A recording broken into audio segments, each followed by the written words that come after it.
9 மூளை ஏலியனை மிஞ்சும் ஆக்டோபஸின் வினோத உண்மைகளை பார்க்கலாமா வாங்க. கடலுக்கு அடியில் வாழும் ஆக்டோபஸ்கள் பார்ப்பதற்கு ஏலியன்கள் போலவே இருக்கும். அவற்றை பற்றி நீங்கள் இதுவரை கேள்விப்படாத சுவாரஸ்யமான உண்மைகளை தான் நாம் இன்றைக்கு பார்க்க போகிறோம். ஆக்டோபஸ்களுக்கு நம்மை போல ஒரு இதயம் கிடையாது. மொத்தம் 3 இதயங்கள் இருக்கிறது. இதில் 2 இதயங்கள் பார்த்தீங்கன்னா செவில்களுக்கும் ஒன்று உடல் முழுவதற்கும் இரத்தத்தை பம்ப் செய்கிறது. இவற்றின் இரத்தம் சிவப்பு நிறத்தில் இருக்காது, அடர் நீல நிறத்தில் இருக்கும்.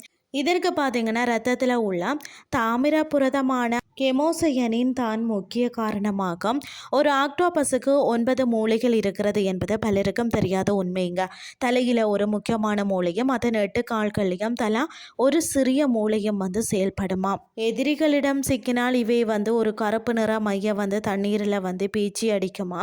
இதனால் தண்ணீர் இருண்டு போய் எதிரியின் பார்வையை மறைத்து எளிதில் தப்பித்து விடுமா. இந்த உயிரினத்தின் உடல் பார்த்தீங்கன்னா ஒரு சிறிய எலும்பு கூட கிடையாதா.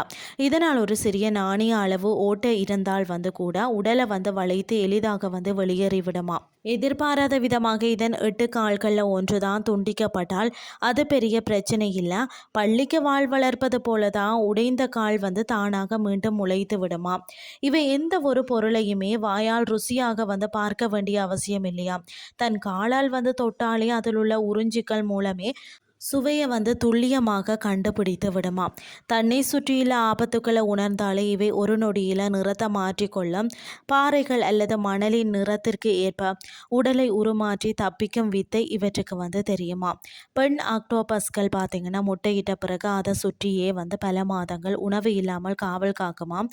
முட்டைகள் பொரிந்து குஞ்சுகள் வெளிவந்ததுமே அந்த தாய் ஆக்டோபஸ் பார்த்தீங்கன்னா அங்கேயே சுருண்டு இறந்து விடுமா.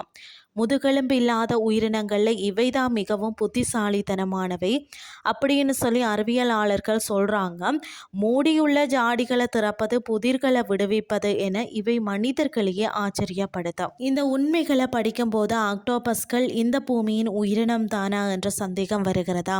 இயற்கையின் படைப்பில் கடலடியில் இன்னும் எத்தனையோ மாயங்கள் மறைந்து தான் இருக்கிறது. இன்றைய கிறிஸ்டி உங்களுக்கும் பிரயோசனமாக அமைஞ்சிருக்கும்னு நானும் நம்புகிறேன். இதே மாதிரி மற்றும் ஒரு கிறிஸ்டியின் வாயிலாக உங்களை சந்திக்கிறேன். நன்றி.